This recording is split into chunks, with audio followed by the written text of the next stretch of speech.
you don't know, she's a mixed martial artist, started out in judo. Was the first American woman to ever earn an Olympic medal in judo. And now she's a professional fighter, just won she's the first woman to ever win the women's bantamweight championship with UFC. This is real fighting. I mean, and she's a little tiny thing. You've seen pictures of her. She's very attractive, and she fights for a living. I'm like, it's a waste. Don't hurt that face. Would you let your daughters do that? Would I let them? Judo, yes. Maybe, yeah. I'd encourage them not to, the UFC stuff, but if she wants to do judo or karate and learn how to protect herself, but I'm not a big fan of her being in the ring punching people. Or taking punches. Or breaking arms. Well, and what Ronda Rousey's famous for is the arm bar. That's how she beat Liz Carmouche last week. I don't know what that is. What is it? I'll show you in a minute. Like I should. Let me tell you something. She's finished every one of her opponents by the armbar. It's a move that she's good at, and it can end a fight quickly. As soon as you get into that, you tap out. You feel as though your arm's going to snap in half or be ripped out of this. It's a move to get your opponent to submit. And you said you were in this sports bar. You took your lovely wife. The place was packed and going cuckoo bird. Twitter was blowing up. We went on a double date with another couple. We said, let's go watch the fights. We enjoy it. My wife will watch it with me. She's been busy. I think yesterday she was in Albany with UFC officials and fellow lobbyists trying to get MMA legalized in New York. Listen, she's on with us now, and we've been talking about Ronda Rousey. Ronda, before you joined us, we've been talking a little bit about you, and I'm very excited to talk to you. Saw your fight against Liz Carmouche last week, and excited to introduce you as the first women's bantamweight champion with UFC. And so to my friend Sandra Golden, who's sitting here. She's sitting here and she asked me, what exactly is an arm bar? And I said, that's how you finish off all your opponents. Tell her what the arm bar means and what it does.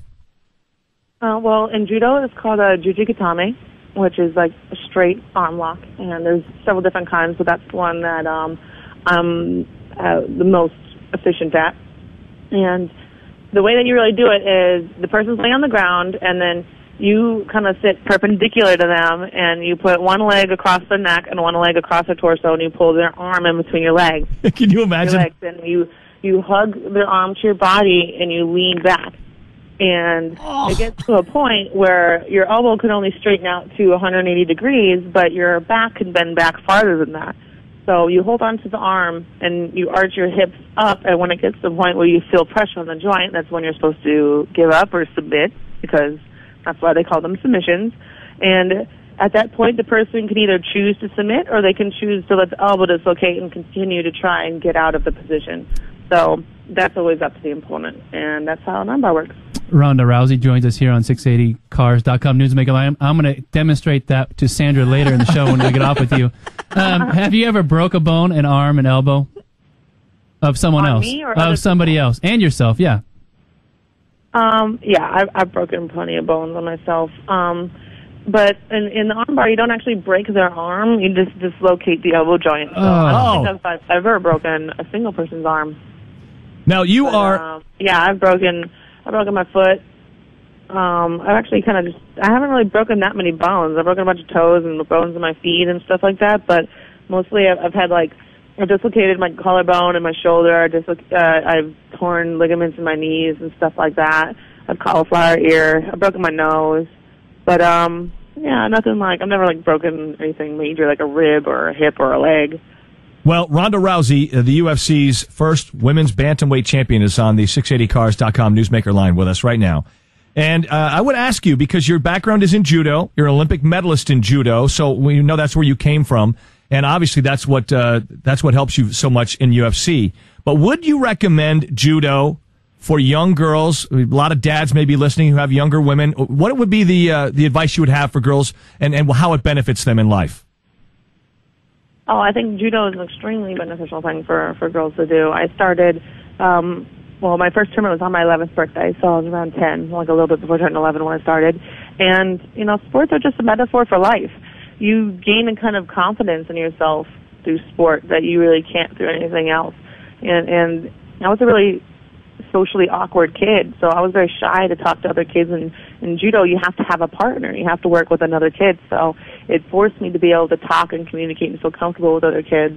And just being in that competition environment, it really gave me confidence to do anything else.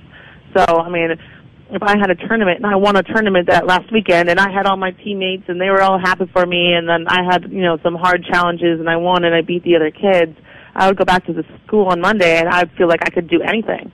So I think that's an awesome experience for any kid, whether they're a boy or a girl. Hey, are you at all worried? I mean, you are very beautiful. I mean, there's no denying that. Are you at all worried that as you fight, you could damage your face in some way that maybe, is irreparable?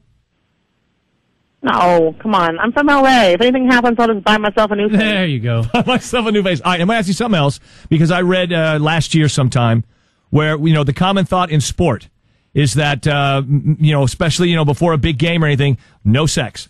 You don't abide by that, though, do you?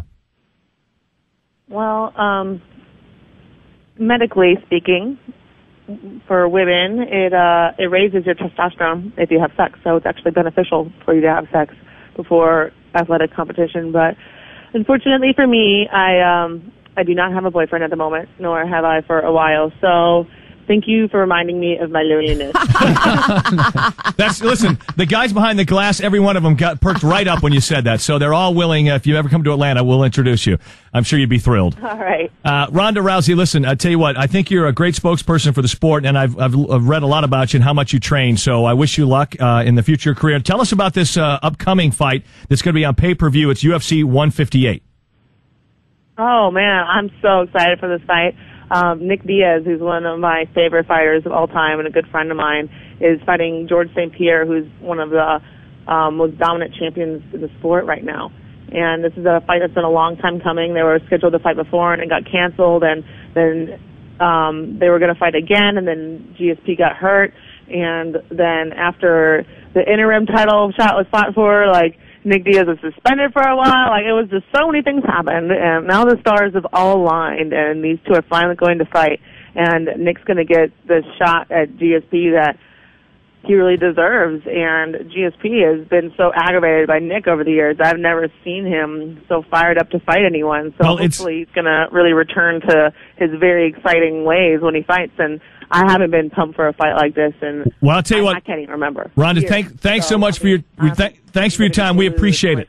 Watching UFC 158 for sure. Thank you, Rhonda. We appreciate it. We're looking forward to seeing that. Thanks for your time today here. Welcome. Thanks for being on the front row here at 680 The Fan. Don't forget.